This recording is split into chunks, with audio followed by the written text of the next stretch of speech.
Alright, it's time to do the brakes on the little 50 Mini.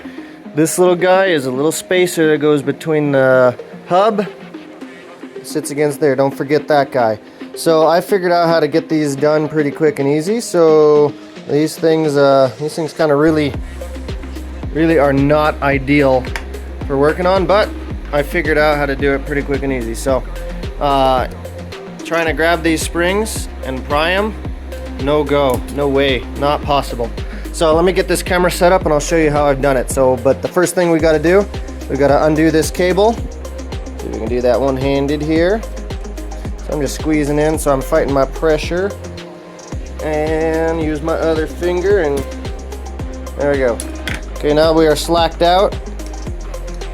See our shoe mover there twisting, right? We want that nice and straight, so we're going to want that straight when we go to reassemble too. But let me get this set up so that we can point the camera in the correct direction and use two hands. Alright, so I got it set up well enough. So what we're going to do is we're going to carefully lever this whole shoe up and over that little bump there. See that? So that's the trick. The trick is levering it up and over. So it's a little tricky. It's easier on the back because there is a extrusion right there where that spacer would be, and it's something you can lever against, but we should still be able to get in there and pry up and out. So hopefully you can see there. The trick is getting over that lip for the first one.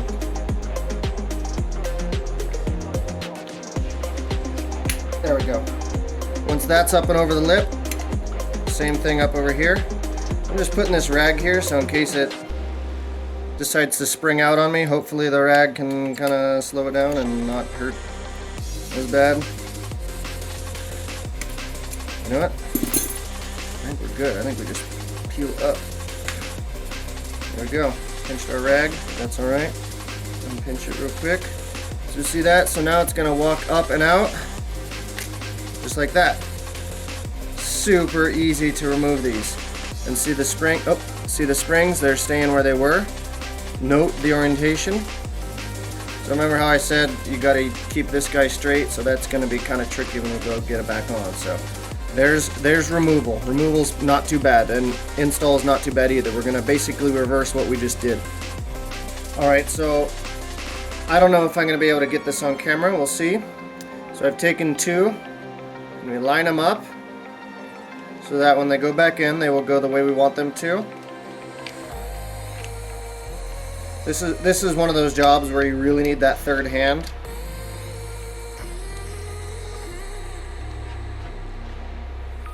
Okay. Now the trick is getting the springs to stay still when you do this job. They love to drop out when you don't have any tension on them. So that's the trickiest part. You see that one? That one almost popped out on me.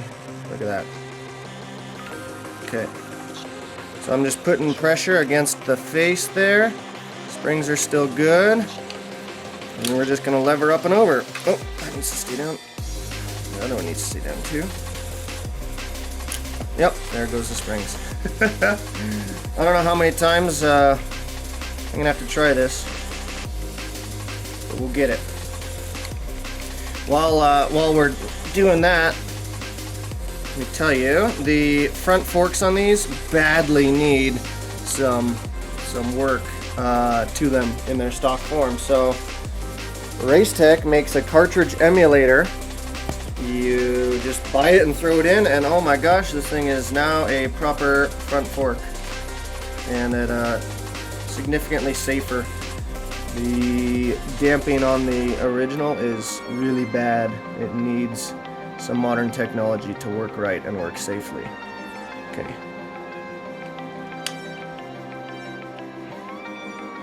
There we go. See, I'm kind of squeezing that with my thumb, just kind of holding the bottom shoe against its face. See how it's in its slot, both sides in the slot. I'm going to try and hold that there. Let's see, that needs to, there we go. See how I backed off? I wanted to make sure that guy went down to where it needed to kind of go. Oh man, not bad at all. Let's see. Yeah, there we go. So now since these shoes are taller, thicker than the old, we have to back out all the adjusters basically to zero. So that includes your adjuster on your handlebar and that adjuster right into that black rubber thing. So there you have it. Not too bad. That makes the job a whole lot easier.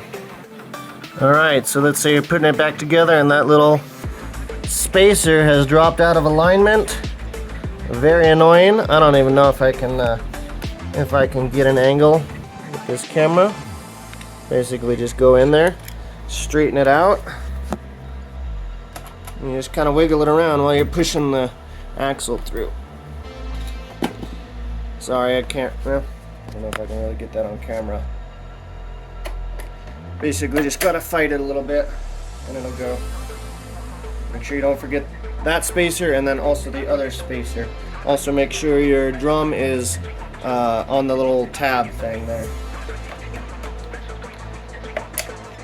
Not too bad. Pretty easy job. Work to spec, then you're done. Alright, one other thing worth mentioning. So the way these pads contact is not in a perfect circular shape, so you can see how it's worn down here more than over there by my pointer finger and thumb. So when this thing's first new, it's gonna be a little sticky on that high edge, the leading edge. But as you work it in, as you wear it down, it is going to lose that little bit of stiction. So don't adjust this so that it's 100% free play. That's all right there. In fact, we want to go a little tighter because see, there's no slack. It's in contact, but it takes a while for it to get worn in and get the shape right to match the hub that it's pushing against. So you need to tighten these up a little bit so that there's some drag, and just have your kid ride around a little bit and it's gonna wear itself in, and almost certainly you're gonna have to readjust. So what I'm doing is I'm doing the bulk of my adjustment on that guy. So I'm cranking that guy in and I'm leaving the max amount of tightening up here so that I can just make adjustments at the track or when we're riding or whatever. So you gotta adjust these right, because they're drum brakes. Anyway, there you go.